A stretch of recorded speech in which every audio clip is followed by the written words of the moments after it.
Hello friends, good morning. आज हम second grade का एक बहुत ही मोस्ट एंड इम्पॉर्टेंट टॉपिक लाए हैं जो कि 30 क्वेश्चन आते हैं भारत के और विश्व के सेकंड ग्रेड में, और बहुत ही मोस्ट टॉपिक है ये। और ये 30 नंबर हैं जो हमारी जो सिलेक्शन होता है उसका बेस होते हैं, क्योंकि इन पे जो कॉम्पिटिटिव लोग होते हैं उनका फोकस बहुत कम होता है, और अगर हम इस पे ध्यान देंगे तो हमारे मार्क्सों का जो लेवल है वो बढ़ेगा। तो हम आज स्टार्ट कर रहे हैं भारत की स्थिति एवं भौतिक स्वरूप, जो कि बहुत ही शॉर्ट एंड स्वीट तरीके से हम आपको बता रहे हैं। Let's start. भारत दक्षिण एशिया के मध्य में स्थित है। कहाँ स्थित है भारत? भारत दक्षिण एशिया के मध्य में स्थित है। भारत अक्षांशीय दृष्टि से उत्तरी गोलार्ध में है, ध्यान रखना है आपको। भारत अक्षांशीय दृष्टि से उत्तरी गोलार्ध का देश है। भारत देशांतरी दृष्टि से पूर्वी गोलार्ध में। यदि पूछे अक्षांशीय दृष्टि तो उत्तरी गोलार्ध में, और पूछे देशांतरी दृष्टि से तो पूर्वी गोलार्ध के मध्य में है। भारत का कुल क्षेत्रफल 32,87,263 वर्ग किमी है, और विश्व के क्षेत्रफल का 2.7% है। ये भारत की आकृति चतुष्कोणीय है। अब देखते हैं भारत का विस्तार कौन सी दिशा में कितना फैला हुआ है। तो हम चलते हैं दक्षिण से उत्तर की तरफ या उत्तर से दक्षिण की तरफ। दक्षिण से उत्तर की तरफ जो इसकी लंबाई है वो है 3214।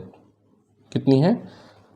3214 किमी, इस तरह से, यानी कि दक्षिण से उत्तर की तरफ। बात करते हैं पूर्व से पश्चिम की तरफ, तो इसकी जो चौड़ाई है वो कितनी है? 2933 किलोमीटर। 2933 किलोमीटर।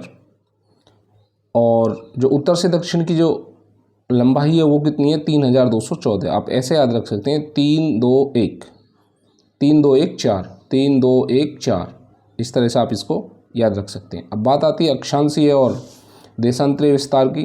तो उत्तर से जो दक्षिण का अक्षांशीय विस्तार है इसका जो है 8 डिग्री 4 उत्तरी अक्षांश से 37 डिग्री 6 उत्तरी अक्षांश तक फैला हुआ है।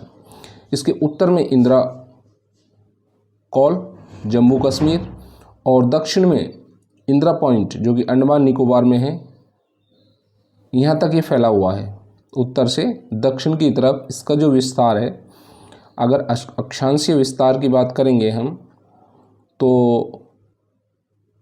उत्तर में इंदिरा कौल जम्मू कश्मीर से दक्षिण में इंदिरा पॉइंट अंडमान निकोबार तक फैला हुआ है, या हम इसको पिग्मेलियन पॉइंट भी कहते हैं। अब कैसे याद रखेंगे आप? याद, यहाँ भी इंदिरा आ रहा है, यहाँ भी इंदिरा आ रहा है, तो आप KP से याद रखेंगे। K for call, P for point, KP याद रखिए आप। Indira call, Indira point. बात करते हैं इसके पूर्व से पश्चिम के विस्तार की, तो इसकी जो चौड़ाई है वो 2933 किलोमीटर है, और इसके जो पूर्वी देशांतर यानी कि पूर्व से पश्चिम का जो देशांतरीय विस्तार है वो कितना है? 68 डिग्री 7 पूर्वी देशांतर से 97 डिग्री 25 पूर्वी देशांतर है। 68 डिग्री 7 पूर्वी देशांतर से 97 डिग्री 25 पूर्वी देशांतर है। याद कैसे रहेंगे? यहाँ 7 आ रहा है तो आपको यहाँ 7 याद रखना है, या कि 97। अब इसके विस्तार की बात है तो पूर्व में किबीथू अरुणाचल प्रदेश से लगा के गुहार मोती कच्छ जिला गुजरात तक इसका विस्तार फैला हुआ है। तो ये आपको इसका विस्तार देख लेना है। नेक्स्ट देखते हैं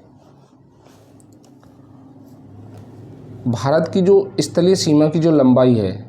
भारत की स्थलीय सीमा की जो लंबाई है वो है 1500 यानी 15,200 किलोमीटर। भारत की तटीय सीमा की जो लंबाई है वो 6100 किलोमीटर है। कई बार ऐसे छोटे क्वेश्चन पूछ लिए जाते हैं। भारत पूरी तरह से उत्तरी पूर्वी गोलार्ध में स्थित है। यह 8 डिग्री 4 उत्तरी अक्षांश से 37 डिग्री 6 उत्तरी अक्षांश के मध्य में है तथा 68 डिग्री 7 पूर्वी देशांतर से 97 डिग्री 25 पूर्वी देशांतर तक फैला हुआ है। जनसंख्या की दृष्टि से सबसे बड़ा केंद्र शासित प्रदेश दिल्ली तथा सबसे छोटा लक्षद्वीप है। गुजरात सबसे लंबी तटरेखा समुद्री रेखा गुजरात सबसे लंबी समुद्री तटरेखा तथा गोवा सबसे छोटी समुद्री तटरेखा वाला राज्य है।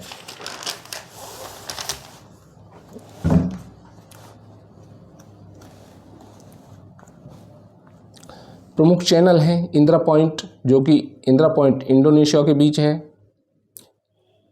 ग्रेट यानी कि ग्रेट चैनल जो है वो इंदिरा पॉइंट और इंडोनेशिया के बीच में है। ग्रेट चैनल किसके बीच में है? इंदिरा पॉइंट और इंडोनेशिया के बीच में है। अंडमान निकोबार 10 डिग्री चैनल, यानी कि 10 डिग्री चैनल कहाँ पर है? अंडमान और निकोबार में है। और 9 डिग्री चैनल मिनिकॉय और लक्षद्वीप के बीच है। 8 डिग्री चैनल मालदीव और मिनिकॉय के बीच है। भारत में कुल 28 राज्य व 8 केंद्र शासित प्रदेश हैं या संघ शासित प्रदेश हैं। 82 डिग्री 30 पूर्वी देशांतर रेखा को भारतीय मानक समय माना जाता है। बहुत मोस्ट है ये टॉपिक, कई बार आ गया क्वेश्चन। भारतीय मानक समय, तो 82 डिग्री 30 पूर्वी देशांतर रेखा को भारतीय मानक समय माना गया है। यह आपको याद रखना है। नेक्स्ट देखते हैं, मानक समय रेखा व कर्क रेखा एक दूसरे को छत्तीसगढ़ में काटती है। कहाँ काटती है? छत्तीसगढ़ में एक दूसरे को काटती है। क्षेत्र की दृष्टि से 4 बड़े राज्य, राजस्थान सबसे बड़ा, मध्य प्रदेश, महाराष्ट्र, उसके बाद यूपी। और जनसंख्या की बात आए तो सबसे ज़्यादा क्या आएगा? यूपी। क्षेत्र की दृष्टि से सबसे छोटा राज्य गोवा है। क्षेत्रफल की दृष्टि से सबसे छोटा राज्य गोवा है। और क्षेत्रफल की दृष्टि से भारत का बड़ा संघ शासित प्रदेश अंडमान निकोबार और छोटा लक्षद्वीप है। याद रखना है आपको।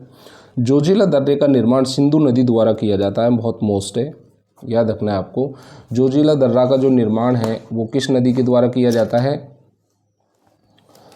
ये किया जाता है सिंधु नदी के द्वारा, जोजिला दर्रा का निर्माण। अब आता है सिपी किला, जो कि हिमाचल प्रदेश में है। इसका निर्माण कौन सी नदी करती है? सतलज नदी करती है। अब देखिए, सिपी किला से याद रखना है आपको। जेलप्पा जो कि सिक्किम में है, इस दर्रे का निर्माण तीस्ता नदी करती है। कौन सी नदी करती है? तीस्ता नदी करती है। इसको कैसे याद रखेंगे आप? जल में तैरो। कैसे याद रखेंगे? जल में तैरो। तो जल से जेलप्पा और तैरने से तीस्ता। काकाकोरम दर्रा भारत का सबसे ऊंचा दर्रा है। बुरली दर्रा श्रीनगर से गिलगित को जोड़ता है, कई बार एग्जाम में पूछा जा चुका है। तुजू दर्रा मणिपुर में है, भारत व म्यांमार को जोड़ता है। याद रखना है आपको। सिपिकिला दर्रा ऊपर आ गया, हिमाचल प्रदेश, शिमला से तिब्बत को जोड़ता है। किसे जोड़ता है? शिमला से तिब्बत को जोड़ता है। और सतलज नदी पर है, देखिए, सतलज नदी, से सतलज नदी, से शिमला से तिब्बत को जोड़ता है। जीवित जड़ पुल, ये बहुत मोस्ट इम्पॉर्टेंट है। जीवित जड़ पुल मेघालय में है, परीक्षा में पूछा गया क्वेश्चन है ये। अब देखते हैं भारत का भौतिक स्वरूप। देश के कुल क्षेत्रफल के 10.7% भाग पर उच्च पर्वत श्रेणियां हैं। हिमालय की उत्पत्ति के संबंध में आधुनिक सिद्धांत प्लेट विवर्तन ने की है, ये ध्यान रखना है आपको। उत्तर के पर्वतीय क्षेत्र को 4 प्रमुख समांतर पर्वत श्रेणियों में बांटा गया है, जिनमें पहला है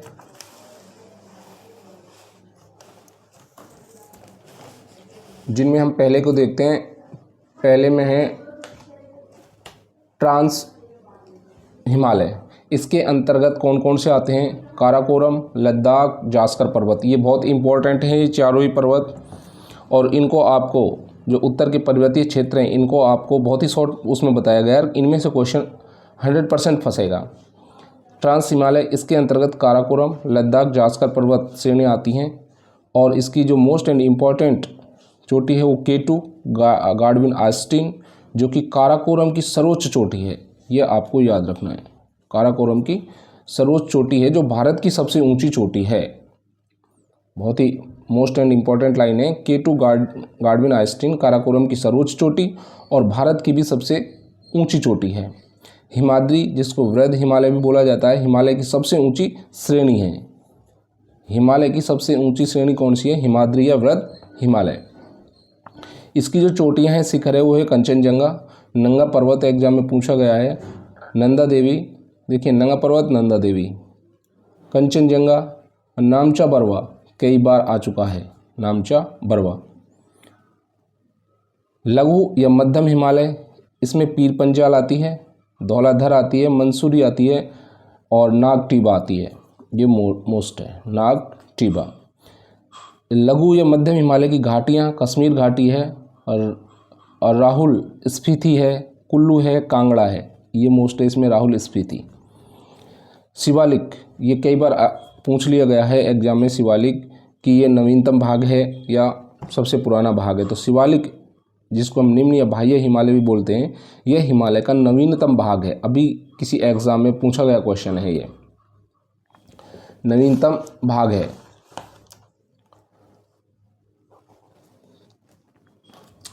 तो नेक्स्ट देखते हैं। तो ये हिमालय का नवीनतम भाग है शिवालिक। शिवालिक वे लघु हिमालय के बीच धारियाँ, जिन्हें हम क्या बोलते हैं? दून या द्वार, घाटियाँ हैं। क्या है? घाटियाँ हैं। शिवालिक वे लघु हिमालय के बीच, शिवालिक वे लघु हिमालय के बीच क्या है? लघु घाटियाँ हैं, छोटी घाटियाँ हैं, जिन्हें हम दून या द्वार कहते हैं। जैसे काठमांडू घाटी, पश्चिम में इन्हें दून या द्वार कहते हैं, जैसे देहरादून, हरिद्वार। शिवालिक के निचले भाग में तराई, निचले भाग को तराई कहते हैं। विंध्याचल का पठार झारखंड, उत्तर प्रदेश एवं छत्तीसगढ़ में है। यह परतदार चट्टानों से बना है, ध्यान रखना है आपको। विंध्याचल पर्वत उत्तरी भारत को दक्षिण भारत से अलग करता है, बहुत मोस्ट है। मैकाल पर्वत छत्तीसगढ़ में है, याद रखना है आपको। पहाड़ी का सर्वोच्च शिखर मैकाल पठार छत्तीसगढ़ में है। इसका सर्वोच्च जो शिखर है वो अमरकंटक है। अमरकंटक के पश्चिम में नर्मदा देवी है और इसके उत्तर में सोन नदी है। अमरकंटक के पश्चिम में नर्मदा नदी है, इसके उत्तर में सोन नदी है और दक्षिण में महानदी निकलती है। तो आपको ये ध्यान रखना है। नेक्स्ट आते हैं हम छोटा नागपुर का पठार, जो कि भारत का रूर कहलाता है। मोस्ट इम्पॉर्टेंट है, कई बार एग्जाम में पूछा गया है। भारत का रूर किसे कहते हैं? नागपुर, छोटा नागपुर का पठार, जो कि भारत का रूर कहलाता है। खनिज भंडार की दृष्टि से भारत का सबसे संपन्न क्षेत्र है। सतपुड़ा की पहाड़ियाँ एमपी में हैं। सबसे ऊंची चोटी धूपगढ़ी है, जो महादेव पर्वत पर स्थित है। पूछा जाए सतपुड़ा की सबसे ऊंची चोटी तो कौन सी है? धूपगढ़ी है, जो महादेव पर्वत पर स्थित है। और सतपुड़ा की पहाड़ियाँ कहाँ हैं? एमपी में हैं। पश्चिमी घाट के दर्रे, थाल घाट नासिक में मुंबई के बीच में है, याद रखना है, कई बार पूछा गया आपसे। पाल घाट सबको याद रखना है। थाल घाट मोस्ट है वैसे इसमें।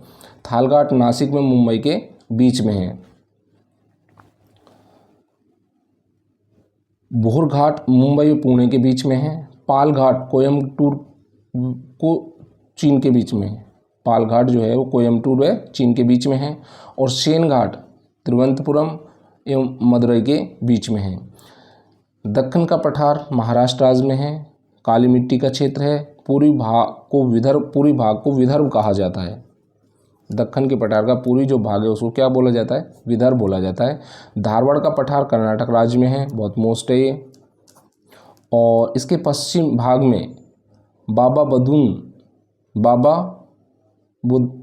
बुदन और ब्रह्मगिरी की पहाड़ियाँ हैं। तो ये कई बार पूछ लिया गया है। बाबा बुदन की पहाड़ियाँ कहाँ हैं? कर्नाटक में हैं। और धारवाड़ का जो पठार है उसके पश्चिम भाग में है। नीलगिरी की पहाड़ी तमिलनाडु में है। नीलगिरी की सबसे ऊंची चोटी डोडा बेट्टा है, यह आपको ध्यान रखना है। नीलगिरी की सबसे ऊंची चोटी कौन सी है? डोडा बेट्टा है, परीक्षा में आया हुआ है। डोडा बेट्टा दक्षिण भारत की दूसरी सबसे ऊंची चोटी है। पूर्वी घाट एवं पश्चिम घाट के मिलन स्थल पर नीलगिरी की पहाड़ी स्थित है। अन्नामलाई की पहाड़ी पर स्थित दक्षिण भारत की सबसे ऊंची चोटी अन्नीमुदी है। ये भी आपको याद रखना है, परीक्षा में आया हुआ है। अन्नीमुदी है। कन्याकुमारी से कृष्णा डेल्टा तक का तट कोरोमंडल तट कहलाता है। कौन सा तट कहलाता है? कोरोमंडल तट। ये भी आया हुआ है एग्जाम में। कन्याकुमारी से कृष्णा तक, तो के याद रखना है आपको। के कन्याकुमारी से कृष्णा तक का जो डेल्टा है वो क्या कहलाता है? कोरोमंडल कहलाता है। के याद रखना है आपको। कृष्णा डेल्टा से गोदावरी का डेल्टा तक का तट गोलकुंडा कहलाता है। अब देखिए गो के जी, इसको कैसे याद रखेंगे आप? के जी, इसको याद रख सकते हैं आप। के जी, कृष्णा डेल्टा से गोदावरी डेल्टा तक का तट गोलकुंडा। कन्याकुमारी से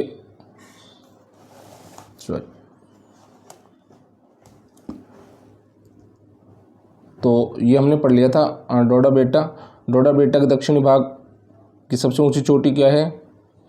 डोडा बेटा दक्षिण की सबसे ऊंची चोटी है। ये पूर्वी घाट एवं पश्चिम घाट के मिलान स्थल पर नीलगिरी की पहाड़ी स्थित है। अन्नामलाई की पहाड़ी पर स्थित दक्षिण भारत की सबसे ऊंची चोटी अन्नीमुदी है। और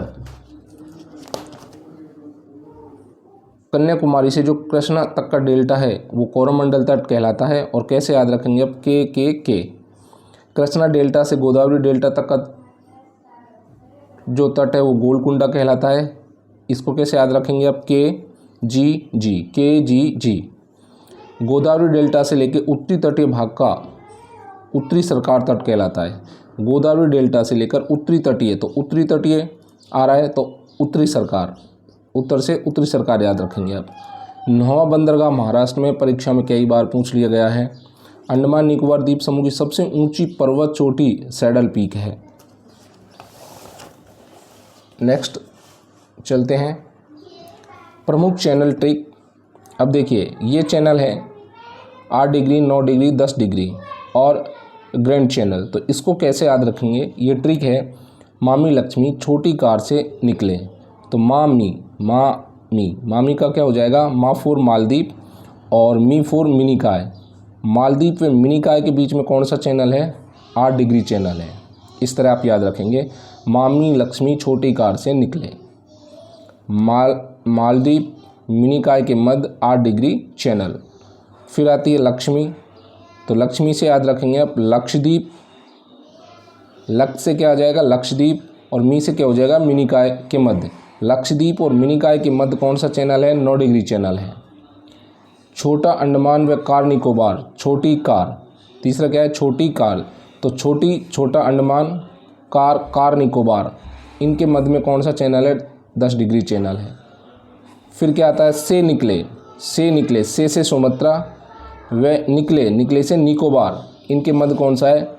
ग्रैंड चैनल है। तो आपको ये ट्रिक याद रखनी है। मामी लक्ष्मी छोटी कार से निकले, मा for Maldives, me for Minicoy, लक्ष्य for Lakshadweep, me for Minicoy, छोटी कार छोटा अंडमान व कार निकोबार, से निकले सुमात्रा, से फॉर सुमात्रा, निकले से निकोबार। 8 डिग्री, 9 डिग्री, 10 डिग्री, ये क्रम वाइज है। मामी लक्ष्मी छोटी कार से निकले। व्हीलर द्वीप जो है वो ब्रह्मणी नदी के तट पर स्थित है। पम्बन द्वीप कई बार पूछ लिया गया है। पम्बन द्वीप मन्नार की खाड़ी में स्थित है, भारत व श्रीलंका के बीच में है। न्यूमूर द्वीप परीक्षा में कई बार आ चुका है। न्यूमूर द्वीप बंगाल की खाड़ी में भारत व बांग्लादेश की सीमा पर स्थित है। बैरन द्वीप भारत का एकमात्र सक्रिय ज्वालामुखी है। और नारकोंडम एक सुसुप्त ज्वालामुखी है। ये पूछे हुए क्वेश्चन हैं।